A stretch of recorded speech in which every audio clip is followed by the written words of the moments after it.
So this is actually one of the bridges that I've built with Science Olympiad, and this is one of the tests of them. And the beginning is in fast motion, but the next couple seconds is in slow motion. So you can see actually where I'm talking about in the video, where the load is applied and all that. Hello, this is my presentation. This is my TED Talks presentation. My presentation is how does Newton's third law relate to bridge building? So first off, Sir Isaac Newton came up with three laws of motion. The first law was that an object at motion tends to stay in motion unless acted upon by an unbalanced force, and that applies to an objects at rest. They tend to stay at rest applied by unless an unbalanced force is applied to them. That is a law of inertia. Newton's second law was force equals mass times acceleration.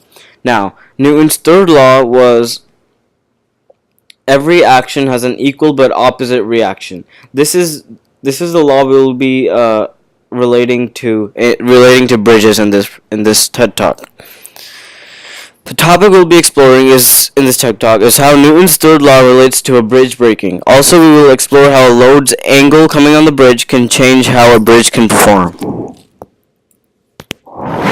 So, how exactly does Newton's third law relate to bridges? There is a way Newton's third law applies to bridges. When a load is applied to a bridge from the top, the bridge applies a force back onto the load. That is based on the build of the bridge and what material are used to build the bridge. There is a limit to how much weight a bridge can hold. A bridge stays intact when a load is applied to it because it depends on the bridge's ability to send back as much force as it is receiving. A bridge holds force because of its ability to send a force back to the load. A bridge that has a good capability of sending a force back and holding the load will be a successful bridge, but a bridge that can't send force back to the load or react will fail easily.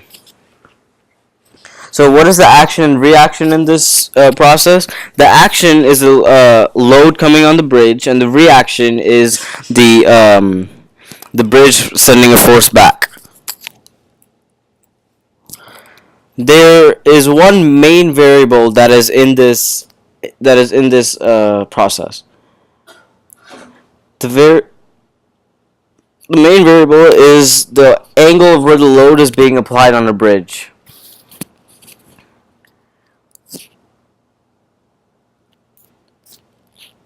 The variable is to change the angle of the load coming on the bridge and see if the bridge fails or keeps going. That would depend on what side the load is going. Whichever side the load is going, that is the side that will feel the most pressure. That side will be holding the entire load while the other side will be doing nothing. So, let's say a bridge has the potential to hold, let's say 10,000 kilograms.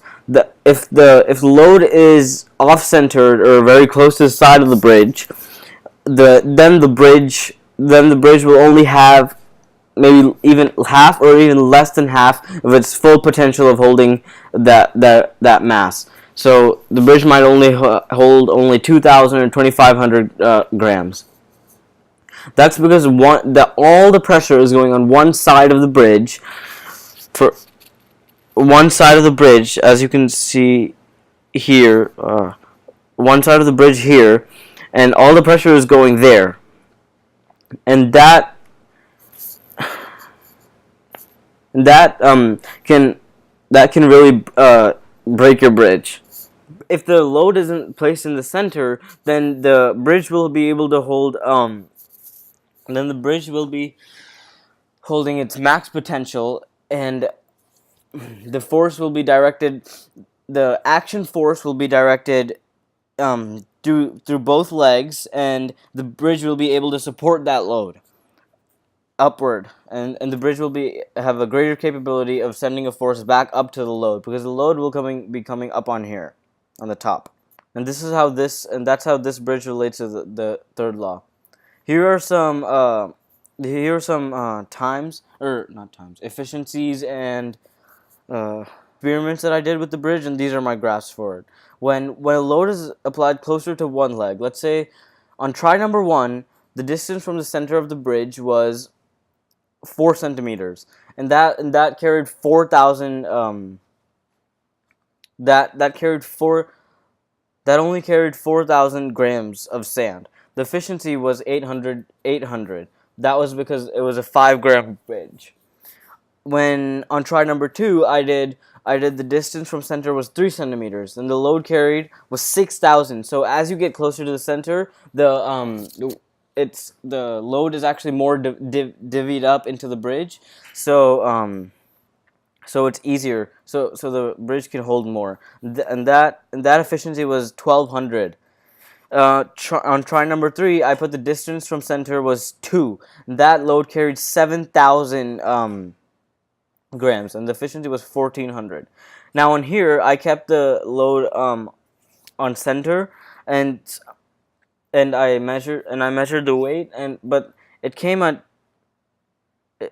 I did it 3 times, and the efficiency came differently all 3 times. On the first try, the load carried was 13,500 grams. So you can see that it makes a big difference when the angle of the load is in the center of the bridge, and the efficiency of that was 2,700.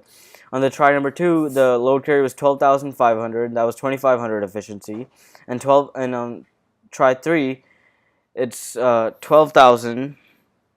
It held 12,000 grams, and the efficiency was 2,400. So you can see that as it's closer to the center, as the load is closer to the center, the load is more divvied up, and the bridge can easily exert a force more up into the load. Okay, that's my TED Talk. Thank you.